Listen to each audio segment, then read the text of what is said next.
Welcome to the Ascend Your Success podcast. Whether you're just starting out or are a veteran looking to grow your business, you're in the right place. Join us to learn how to achieve financial freedom while working and living life on your own terms. Hear valuable insights, strategies, and interviews with successful entrepreneurs. Get ready to achieve the success you've always dreamed of. Ready? Let's go. What's going on, guys? My name is Wyatt Reed, and this is the Ascend Your Success podcast. And today, I get to interview my friend Jeremy Schooler. And we just recently met over a phone call. We got connected with a mutual friend of ours, and we got to talking about how he was doing his business and how I was doing my business. And I was like, man, this would be a great conversation to have over a podcast. So thanks so much, man, for being here. Tell us a little bit about yourself and pre-real estate Jeremy. Yeah, for sure, dude. Thanks for having me. And yeah, super cool. Kind of a neat introduction to each other, and then take it off pretty quickly. So, yeah, dude. So I started in construction right out of high school. I was a construction guy, doing all kinds of various stuff for about a decade or so. I got saved, actually. It kind of changed my whole world. And 3 years later, I ended up full-time on staff for the church that I was going to. They had a need for some practical stuff. So I ended up for a decade of construction, full-time, went into ministry vocationally, part-time, which transferred into full-time ministry for about a decade, and construction on the side the whole time. And then about 5 years ago, kind of started taking back off into the construction a little bit more, started a contracting business again, and then pretty quickly the conversation of real estate started to come up. It was always a thing when you're in construction, especially young. It's like, man, we could do this, we could buy a house and flip a house, and but we had no idea what we were talking about, right? And it never manifested into anything. It was just a couple of idiots talking about stuff, Then when I went back out as a contractor again, though, it was like that was an obvious conversation again. And I had a buddy that was already doing real estate, so I started talking to him. And another guy who had, he's actually retired doctor, surgeon, who I was good friends with at the time. He had done real estate like before medical school. We're talking like back in the 70s kind of thing. He had held several rentals, and it was actually, he was making a good living doing it, but getting into medical school, they kind of challenged him, said, dude, like, you can't do both. You got to pick one. And so he did and went the medical route. And he ultimately ended up encouraging me to step out there and go get into this thing. And we ended up kind of partnering together there in the beginning, and started the real estate business, and then ended up partnering, the first flip I did, partnering with that guy who was already in it kind of thing, and kind of just snowballed from there over the last 4 or 5 years now growing this business. So, dude, that's so funny, because I literally, like 2 episodes ago, I just interviewed this one of my students who had a construction background too, and he found a guy that got into it with him, and that's how he got his first deal too. So that's actually really, really interesting, but it's also like awesome that you already had that background in construction, because that's one of the biggest issues we run into when we're flipping is finding people who know what they're talking about, show up when they're supposed to show up, and do what they say they're going to do, right? So yep. I'm sure that background probably helps you out quite a bit doing flips and stuff. Sure. Even today, when I talk to a potential client or whatever, I usually bring that up, that I'm a contractor background and whatnot, and I tell them, it's like, hey, it's no superhero, no magic here, but I can kind of X-ray see right through the walls and what's going on in your house. Like I can walk in and get a pretty good feel, pretty easily, pretty quickly, and pretty quickly judge about how much it's going to cost me to rehab that house just off the top of my head, just from that experience and knowing what I'm getting into. So absolutely. So how did you find that first deal? How'd you go about making that decision? I'm going to do this. And how did you get that first deal? Well, that buddy that he's still a very good friend of mine today. He came along with it and came at me as we were just kind of starting to get into the real estate thing. So I was still a contractor and really kind of focused on that part. So he came at me just a partner 50-50. He got the deal. He actually found it on the MLS, which is always if you can find one that's going to work and make the numbers work there, you're doing pretty good. So, and so he had found it on the MLS, made an offer. They took it. He was quick on it and got in it. So, we went 50-50. He just supplied funding for it, and I supplied all the work for it. And a couple of months later, we were able to sell it, and both actually did pretty good on it for a first deal. So that was rad. So. Dude, that's awesome. So that was the first step into it, and that kind of springboarded us into, okay, now let's start figuring out how to do this for ourselves and find deals ourselves and whatnot. Yeah, So. that's actually what I was going to ask you. So, you got your first deal, you done it, you made money on it. That's awesome. Like, now, what does that look like now that you figured it out? You've like got those limiting beliefs, those self doubts and stuff like that. They're off your shoulders now. I can do this. So, what Sure. did that look like moving forward? Did you just automatically jump into doing some marketing? Did you hire somebody to teach you? Like, what does that look like? Yeah, dude, if I could make any recommendation to anybody, it'd be do some of those things you just said, because I didn't. We started putting word of mouth out there. We started a website. We started doing some of that, but I didn't have any clue as to what I was doing as far as those things go. So word of mouth has been huge for us. The next real deal that we got was a word of mouth deal. And it would have been a really good deal. I learned a lot of lessons on that one because that was my first one, like truly by myself. At the same time, the idea was always, okay, we'll start Momentum Investment Group, the real estate business, and I'm already a contractor, residential building services, and so the one will just hire the contractor to do all the work, and it'll be a great marriage of two companies kind of thing. The hard part is I have found it very difficult to replace myself on the job site, and trying to get a crew going and keep them going without me being there all the time, even if I'm finding somebody who's halfway decent builder to be kind of fill in that role. That's a pretty unique role, somebody who can run the company and lead the crew and truly be a leader in that way, and have the skill set to be able to make the call on the fly without constantly feeling like they need to go back to the boss. So long story short, that one we did not do very good on. um, we ate it on that one pretty hard, and that was a lot of lessons, and I'm thankful for the lessons though, because they've been foundational in a lot of ways. We built a great house. That was a flip, and we did everything. I mean, from the crawl space to the attic, new insulation, we dug into everything on this place, and and we could have went quite a bit lighter. We just overbuilt it on top of trying to build a crew at the same time and get this crew really stabilized. So that was costing us a little extra. We knew we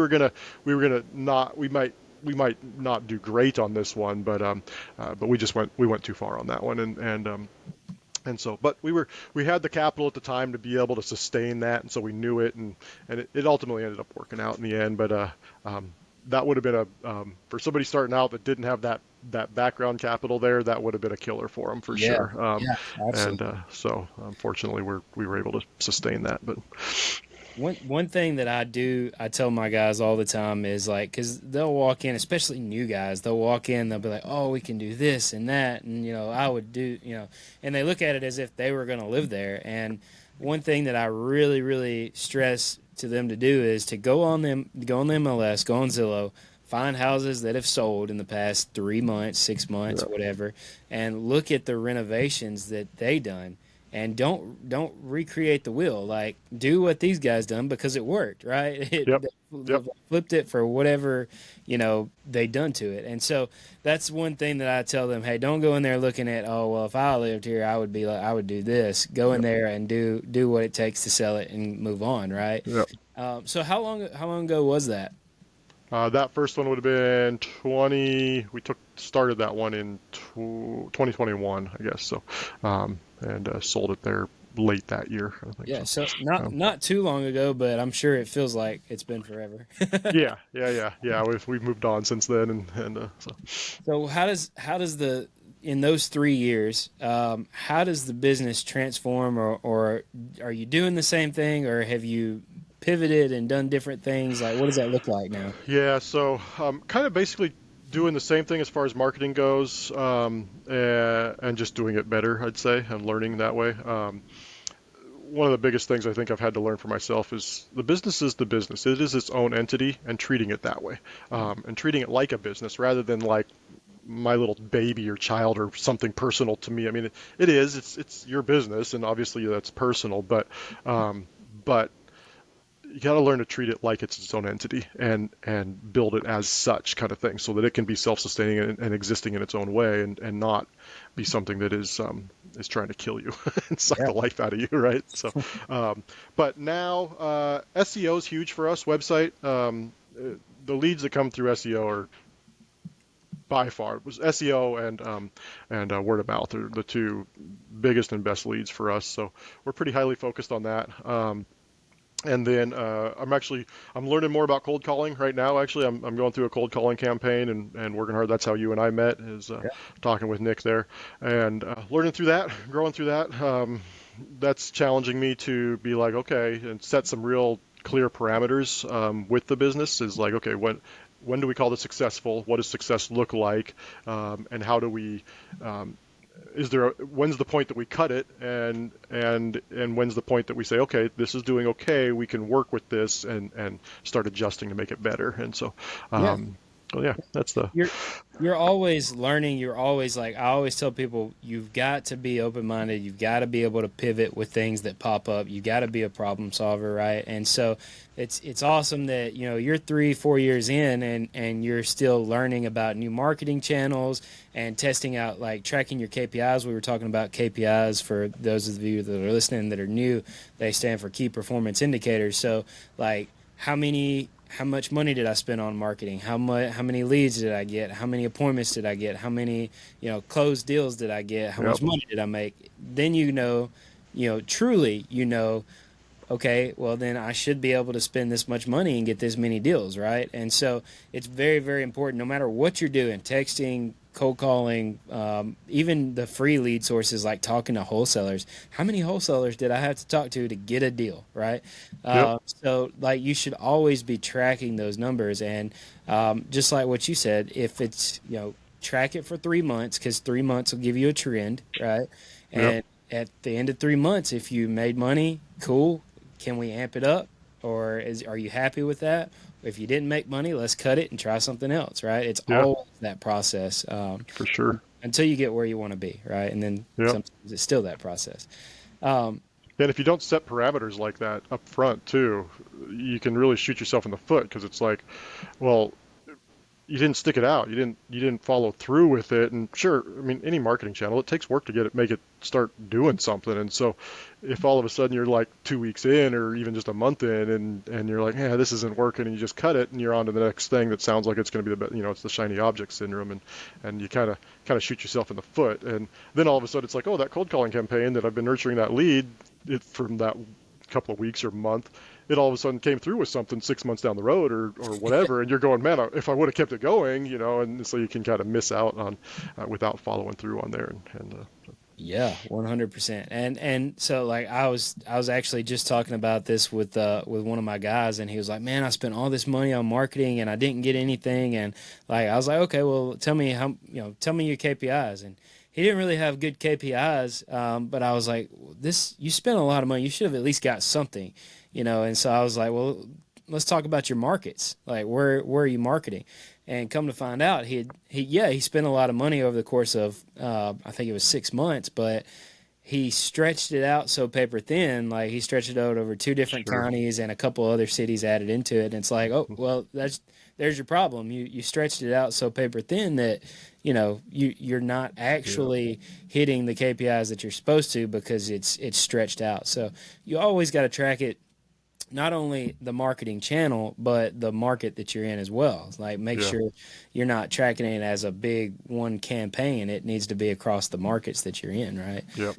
So that's a little bit in the weeds, but most of the people that are listening to this are brand spanking new. They're trying to figure out how to get into real estate, or if they're cut out for it, or things like that. So what is some advice like you wish you would have known, like now, that you could go back and talk to your old self and give them some advice, and say, man, I wish I would have known this beforehand? Yep. A couple of things I'll throw out there. From just a entrepreneurial standpoint, I guess, or just in general, not even real estate specific, any business you're looking at, there's an entrepreneurship. My coach will say it's one of the best personal development programs there are. It is the best personal development program, is what he'll say, and because it is going to cause you. At the end of the day, if there's failure, or if there's challenges, or there's anything going on that isn't working or is working, it all falls on you, and you got to be able to go look in the mirror and deal with that yourself. And so using that to springboard back in. So you got to figure out who you are and what it is that fills your cup at the end of the day, because that was something for me personally. This actually just about a year ago, sitting down and just realizing, you know what, real estate, I am not passionate about real estate. I don't wake up in the morning like I love real estate. I know there's people out there, apparently they exist, that at least they say they do on their social medias and all that, that it's like they just love real estate, and it's all real estate. That doesn't fill my cup, is bottom line. For me, and it's a very personal thing for each person, and you do some work to dig into it. For me, though, it's mentoring, it's coaching, it's working with people, and helping people kind of take that next step, whatever it is. And so I've learned to build my whole business now totally focused on getting in front of another person and being able to help another person and mentor that person. And so clients that come to me, I let them know. I tell them that. I tell them exactly what I just told you here is I'm here to help. Like, seriously, I do not mind if you give me a call asking questions. If we put something together that we end up working together, great, But at the end of the day, my cup's going to be filled by just being helpful, and I'll put together enough deals through that process. And so I've learned to just focus the business that way. So I would give that advice to really figure out who you are, what it is that fills your cup, because you don't want to build a business that's going to kill you, and just drive you insane, and you feel like you're just chained to the thing all the time. That's the whole reason you get into business in the first place, is so that you can build some freedom. And if you build it so it becomes a bigger cage than the one you were in before, that doesn't make a lot of sense. Second, I would say, what I already said, learn to treat the business like it's a business, and not just your puppy dog pet project kind of thing. It can be that. There's lots of people that go into business and with their hobby or this or that, but understand there's a difference between a hobby business that you go down to the farmer's market with or whatever, and a true business that it's its own entity that you're building and turning into its own thriving product. And then last, I'd say, if you can get yourself a coach, a mentor, somebody that can really, and I don't mean just your buddy who did something back whenever, but I mean somebody who actually has a clue about business and will start asking you the right question. And it doesn't have to be the real estate business. If anybody who's been in business of any sort, they're going to be able to ask the right kinds of questions and challenge you to think through the right types of things. Just like, KPIs, for instance, you brought that up. KPIs is a common term across all industries. It's not just a real estate industry term, right? And so find somebody who's going to understand what those things mean and be able to ask the questions and be able to look at you and say, is this business doing what you want it to be doing? And how do you adjust for that? And so Yeah, that's absolutely. I think people look at me crazy all the time because I tell them the same thing you just told me. It's like, I am not passionate about doing deals and going and looking at properties. I don't care about the transformation of an ugly house to a pretty house. Like a lot of people like that, and it's just like, for me, that's again, like you said, it doesn't fill up my cup. And it's exactly what you said. It's getting with people who are just normal everyday people. Like that guy that I was telling you about, he was a Waffle House manager, and now he quit his job and he's doing real estate full time. Like, you don't understand how much that fires me up that Sure. that happened. And so, like, that discipleship, like being a part of the church, like all of that stuff is what people, community fills me up. And so that's what it's all about. Success is, I believe, being able to get a good night's sleep, right? For sure. So yeah, absolutely. I 100% agree. And to go along with the mentor thing, like, I always add this in, like, we're not telling you anything that we're not doing ourselves. I've got multiple mentors. I know you've got mentors as well. Yeah. So we'll always be students, and we'll always be in rooms with people who are doing bigger and better things than us, because that's what drives us and fills us up, right? For sure. Yeah, absolutely. Awesome, man. Well, hey, let me ask you this: what does it look like? You mentioned helping clients and coaching and stuff. What does it look like to work with you? Yeah, so whichever way you get in contact with me, whether it's through the website, through social media, or calling directly in. I'm gonna usually just I'm gonna try to set up a meeting pretty quickly and come meet face to face with somebody. And I'm gonna tell them exactly what I just told you. Like I'm here as a help. Like tell me what's going on. I always tell them I can help you sell a house. Like that's my wife is the real estate agent. I'm the investor. Between the two of us, we offer this hybrid option of just about any option you could think of to sell a property. And so that's the easy part for us. The hard part is we don't know what you need as a client, and so tell me the story, like walk me through it. But yeah, I want to see the house. We'll go do that. We'll walk through the house thing, and we got to get that understanding. But tell me what you need, I'll usually just say something like, if you could wave a magic wand, and just everything lands out perfectly. Tell me what that looks like, and then from there, now I can take my toolbox of abilities and options, and hopefully put together something that can help them out with that, and at least make recommendations to them. Like I said, if we put together something with them, great. But if not, if I can just sit there and do the brainstorming and walk through it with them, they're usually almost always by the time they're calling me, they're usually in some sort of an overwhelmed state, whatever that looks like, and they start looking into how to sell this house, and they probably talk to a real estate agent at some point, and the real estate agent give them like a 3-page list of things they need to do and this and that, and they're feeling like, I just don't know how to handle all this and the decisions and what does this mean and what's that term mean and this and that. And if they've spent some time on Google, they found plenty of information, and they're just on information overload. So usually I'm coming in there and able to just kind of like, okay, let's slow it down a little bit. Here's what I'm thinking. Here's why I'm thinking it, and here's how I think that might solve what you got going on. And try to. And usually they walk away feeling much less anxiety about the situation. So that's what it's all about: solving yeah, problems and making win-win situations. I've said this on the last 3 episodes: is that you've got to enjoy helping people. Like you've got to create a business around sure, problem solving and making win-win situations, because like if you're just doing this to take advantage of people, like you're gonna eventually get a bad rep, or it's gonna come yeah, back. I don't think that you can do bad business long term. So yeah. definitely got to get in it to help people, and that fills up your cup just as much. So how can people get a hold of you to talk to you about it? Yeah, man, the website's kitsaphomepro.com. Kitsap's the county that I live in. It's KITSAP homepro.com. That's an easy one. You can find me quick that way. And then through social media, Instagram, the Jeremy Schooler, Jeremy Schooler on Facebook, those kinds of things. You can find me there too. So. I love it, man. Well, dude, thank you so much for coming on and being a part of this. Thank you for being such a go-giver. Man, I look forward to doing some business with you and hanging out and meeting you in person and stuff like that. So, man, thank you again for being on. Right on, Wyatt. Thank you. Appreciate it, man. Absolutely. Hey guys, if you heard anything that you liked about this, man, I would love for you guys to like, share, comment, review, do whatever you can do with the platform that you're listening to this on. And if you heard something that you were like, man, I'd really like to learn more about this or get into real estate, but I just don't know what to do or the first steps to take, just go to ascendyoursuccess.com, fill out that application, and I look at every single application and you talk directly to me. And if we can or we can't work together, I'll talk to you on the next one. So.